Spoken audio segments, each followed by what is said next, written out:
But he's a pathological liar because now he's putting out on his health certificate that he's 6'3", 224 pounds. I'm going to say that again.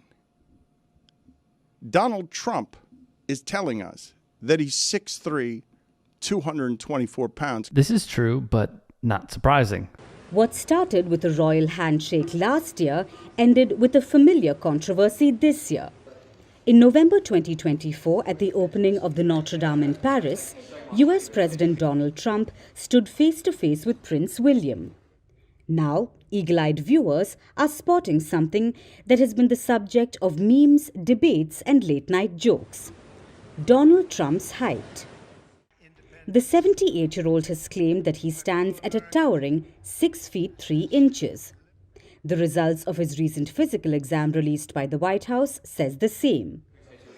But standing next to the equally 6'3" heir to the British throne, the math and the optics didn't quite add up. But that wasn't all. Donald Trump's long-awaited booking at Atlanta's Fulton County Jail finally happened on August 24, 2023. Trump's mugshot and fingerprints were taken at the jail. PBS noted that the booking process took about 20 minutes to complete. After he was booked, Trump made his return to Twitter after a years-long absence, posting a photo of his mugshot and writing, "Election interference, never surrender." According to the Washington Post, the booking record states that the former president's height was 6'3" and his weight was 215 pounds. These numbers raised some online eyebrows and had others fully crying foul. Here's Trump's official booking form, and it's sparking intense reaction today.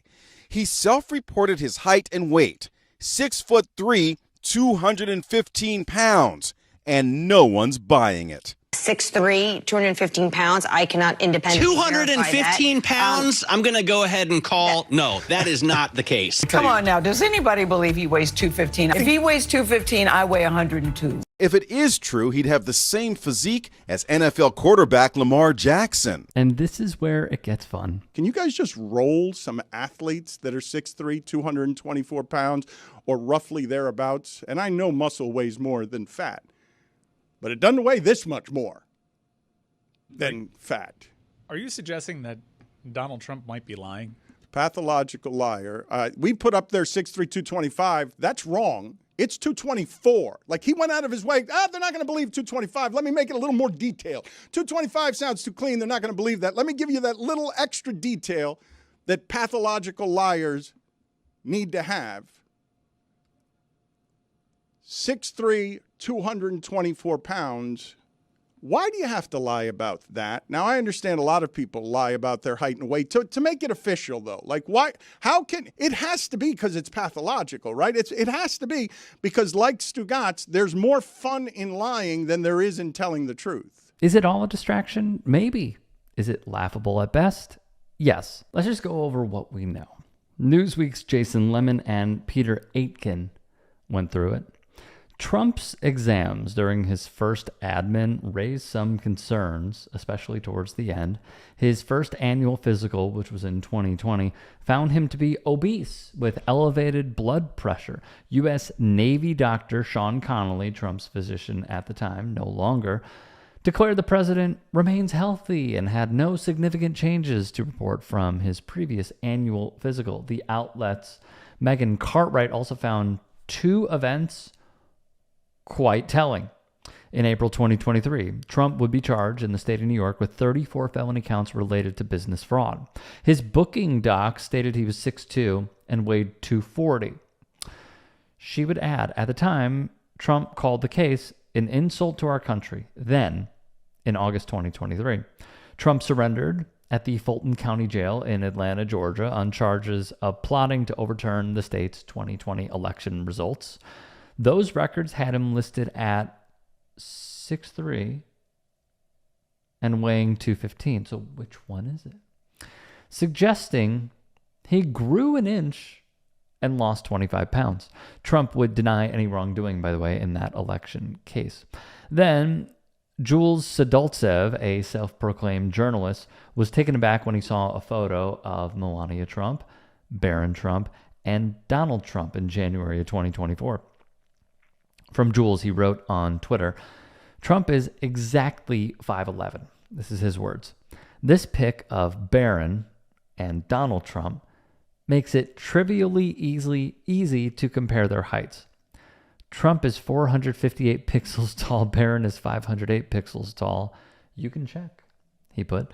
If Trump were 6'3", Barron would be a hair short of 7 feet tall, but Barron is exactly 6'7". Hey guys, quick break in the action. I have a new show coming out called The Rick Strom Show. It is going to be awesome. I'm interviewing musicians, athletes, producers, writers, journalists, authors, sports doctors. Go check it out at youtube.com/@TheRickStrom Also be sure to throw me a follow on Instagram, Threads, Blue Sky. It can all be found in the description box below. Thank you. Sean Barbabella, the physician to the president, conducted the physical, which included a neurological exam, blood work, electrocardiogram, an abdominal ultrasound, and a psychological exam, which was prepared in consultation with 14 specialists.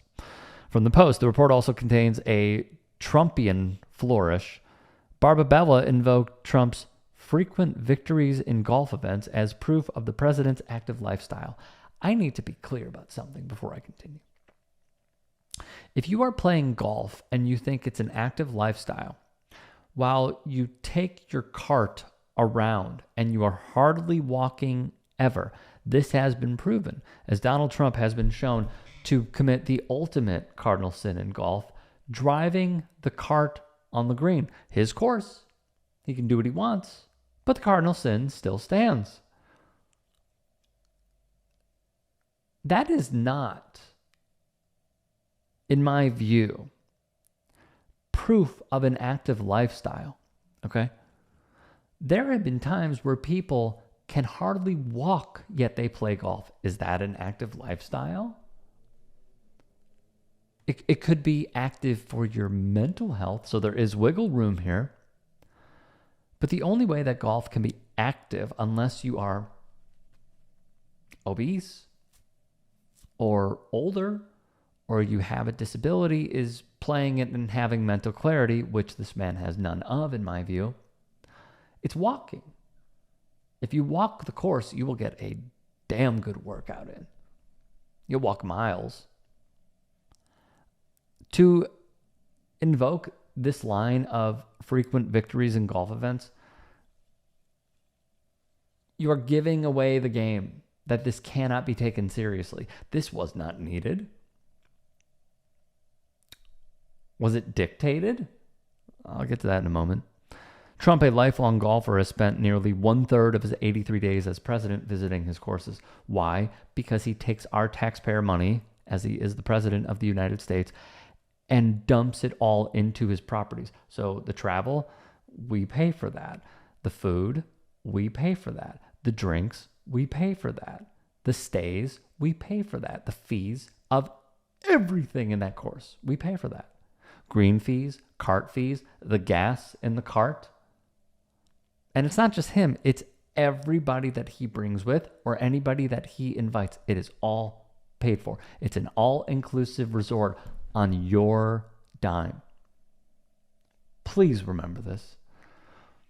This also came after, during Trump's first campaign and term, there were rather, of secrecy, including the revelation that he had dictated a 2015 letter released by his doctor, that doctor's name is Harold Bornstein, that said he will be the healthiest individual ever elected to the presidency.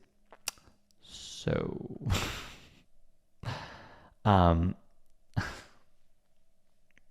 there's a lot here. Take what you will.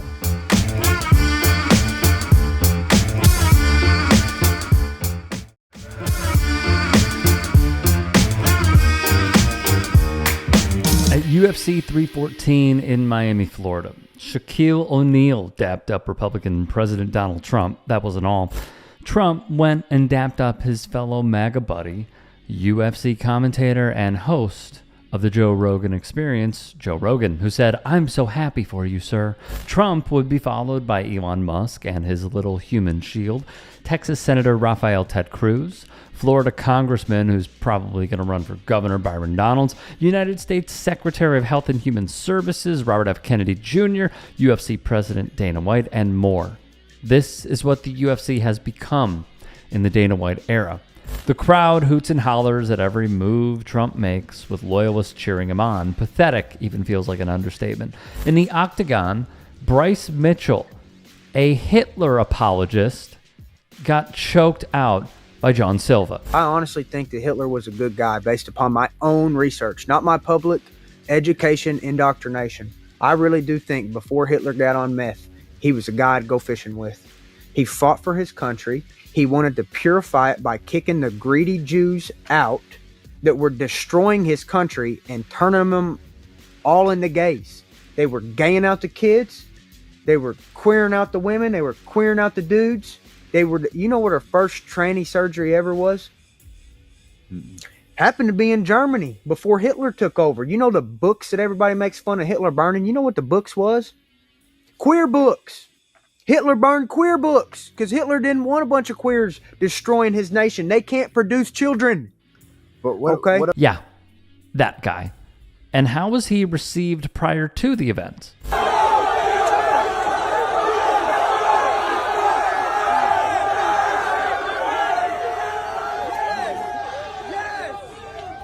With love and adoration from UFC fans. Hey guys, quick break in the action. I have a new show coming out called The Rick Strom Show. It is going to be awesome. I'm interviewing musicians, athletes, producers, writers, journalists, authors, sports doctors. Go check it out at youtube.com/@TheRickStromShow. Also be sure to throw me a follow on Instagram, Threads, Blue Sky. It can all be found in the description box below. Thank you. When asked by one presenter if he had to change his nickname, what would it be?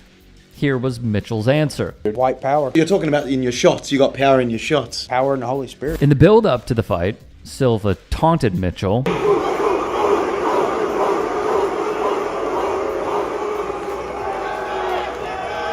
put a lot of dogs down in my day. Who threw a few back his way to loud cheers. However, Bryce Mitchell's excuse went as follows. He wasn't able to sleep because the Brazilian had cast a spell on him with a legion of demons that were attacking him and sending beautiful women to tempt him into cheating on his wife. Trump's association with the UFC and its fighters helps him project the image of a strongman, so much so that the connection has become nearly synonymous. He even brought UFC President Dana White on stage during his election night victory speech last November, wrote Sports Politica's Kareem Zidane. Zidane adds, the result was particularly embarrassing for Mitchell, who had the unwavering support of the Miami crowd in attendance, and who once claimed he would die fighting in battle for Trump, an offer that rings hollow when the man you die for is watching a referee try to wake you up from dreamland. We're actually getting back to the way this country was founded, on accountability, on sovereignty, on American exceptionalism, on loving our country and loving our neighbor. It's going to make some waves. It's going to crash the stock market a little bit for a moment, just like 1,000 times in the past, and we'll see. All I know is the future looks bright, and we've got to let things play out. From FanDuel's Rob Lopez, Patty Pimblett beating the tariffs out of Michael Chandler in front of Trump. Jordan Petu also shared a thought. Donald Trump being marched out while Joe Rogan and friends slobber on his balls on commentary. To ring in a main card that features a bloke who believes Hitler was a great guy. American mixed martial arts reeks. Hey, I appreciate you watching. Now, if you can, please do become a channel member by going to youtube.com/tytsports and clicking the join button. If that's too much for you, you can just go to tyt.com/join to become a member.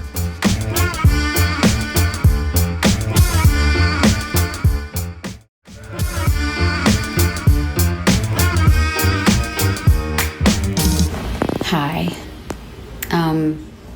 I try really hard to not put Donald Trump on my social media because he doesn't need any more airtime. But, you know, when I gave a speech about Project 2025 last fall, there were a lot of people, even people that probably didn't vote for Trump, who said I was maybe being a little bit dramatic, that he didn't have anything to do with it or whatever, right? It's already being enacted. This is singer Hayley Williams of Paramore. She has been outspoken in the past. Apparently we can't say gay here, you know? It's like, I want to see the gay I've ever seen. Gay, gay, gay, gay, gay, gay, gay, gay, gay,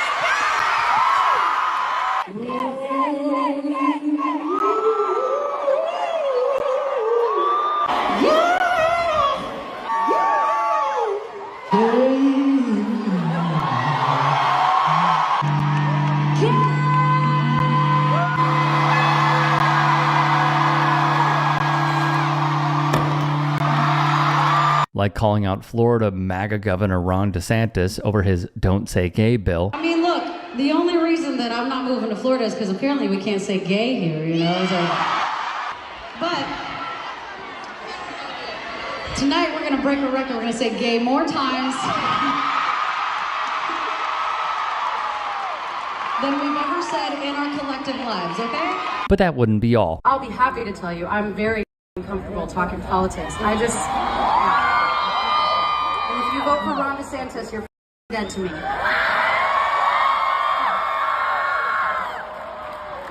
So is that comfortable enough for anyone? At Paramore's Bonnaroo performance in 2023, she wore a shirt that read, "Gays yes, Contras no." They also brought Florida Congressman Maxwell Frost up on stage to perform the bridge and chorus to Misery Business at a concert in June of 2023. Frost serves as one of 10 vice chairs in the Congressional Progressive Caucus. That's just naming a few of the band's political moments. On Project 2025, If I'm a white, wealthy woman in America, in the South, and I'm scared, there are a lot of other people that I know are more terrified than me. So I guess the reason that I'm doing this,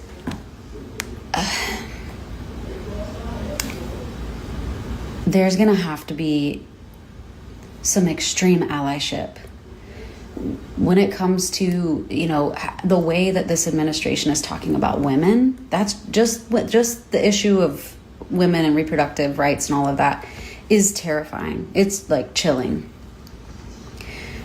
Seeing Trump talk at the Women's History event about, you know, the whole fertilization president thing is chilling. And because I work in male-dominated spaces, and I know a lot of really great feminist men who believe that we should have a right to choose what happens with our bodies, we need allies. We need allies. And women aren't the only ones who need allies. let's pause here. Williams would draw the ire of Tim Pool. Who hasn't? The same Tim Pool who allegedly made bank spewing Russian talking points and carrying the water for Russian-backed media.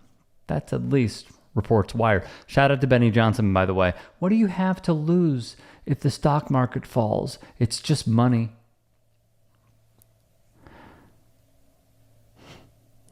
That was one of the dumbest, I'm sorry, not to get off script. That was one of the dumbest things I've ever heard. One of the dumbest. The pro-life crowd who really believes that they care about you are saying, give up your finances because Donald Trump says so. And also, I'm saying so because I'm a well-paid shill. Benny Johnson, this is a true story, was fired from BuzzFeed News for plagiarizing.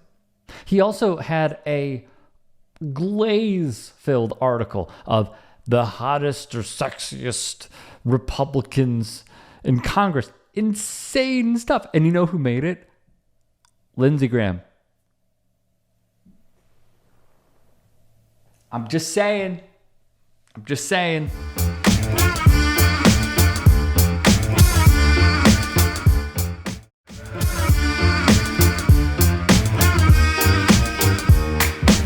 At iHeartRadio Music Festival, right? She called out Trump, Musk, and Project 2025. This is prior to the election. Her exact quote, transcribed by Rolling Stone. Project 2025 is Donald Trump's playbook for controlling and punishing women, poor people, people of color, and the LGBTQ plus community. It is time for all Americans to band together and finally defeat the Trump agenda. And the only way to do that is by confronting him at the polls. Do you want to live in a dictatorship? Well, show up and vote. As she got up and turned, she gave the middle finger salute, which also feels prescient because of the results of the election. Hey guys, quick break in the action. I have a new show coming out called The Rick Strom Show. It is going to be awesome. I'm interviewing musicians, athletes, producers, writers, journalists, authors, sports doctors. Go check it out at youtube.com/@TheRickStrom Show. Also be sure to throw me a follow on Instagram, Threads, Blue Sky. It can all be found in the description box below. Thank you. There are so many other issues that I'm personally super passionate about. There's so many things going wrong right now, and it's just so overwhelming. It's really overwhelming. Even like for me with a platform, it's very overwhelming to know how to move through what's happening in the world right now. But because I'm thinking so much tonight about women and the way that I keep hearing Trump and JD Vance talk about and Elon Musk talk about, it just sounds like we're just factories or something. Guys, if you think we deserve rights, if you believe that,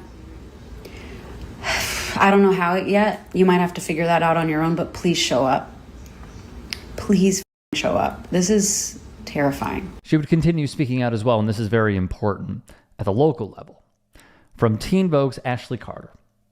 Williams rejected a Tennessee resolution that was honoring her band, Paramore's success, after House Republicans refused to pass a similar honor for a fellow Tennessee musician who goes by the name Allison Russell. In a statement, Williams called out the lawmakers for their blatant racism, among many other criticisms. Carter's second paragraph would read, and then I'll show you that statement.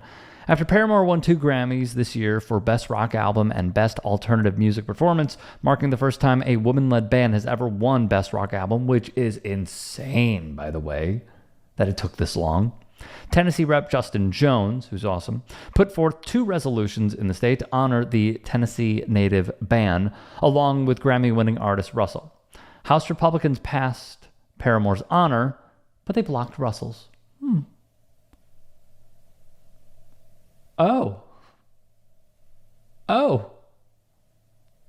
Wonder why. So here's what Paramore's statement read on their Instagram and then printed in the Tennessean. For those that don't know, Allison Russell is an incredibly talented musician and songwriter. Her music spans genres with strong ties to the folk Americana scenes. You might have seen her on the Grammy stage performing with the great Joni Mitchell. Oh, she's also black. She's a brilliant black woman. The blatant racism of our state leadership is embarrassing and cruel. Myself, as well as Paramore, will continue to encourage young people to show up to vote with equality in mind. And yet, as we saw, not necessarily young people, but the manosphere played a very important role in this election. Nonetheless, I love Hayley Williams. I love the fact that she uses her platform to speak out. I love the way that at Bonnaroo, a very big music festival that I also love and have been to twice, she rocked that shirt, showing she knows a thing or two, especially with the country's history in Nicaragua, gay rights, LGBTQIA plus rights as a whole, and also that as a leader in the female Caucasian community, she's showing how you use your platform. Because for many, it continues to fall on deaf ears. If you can and are willing, please become a paid member here at TYT Sports. And or go to tyt.com/join. In addition, you can follow me on Twitter, Instagram, and TikTok. Appreciate it. Have a great day.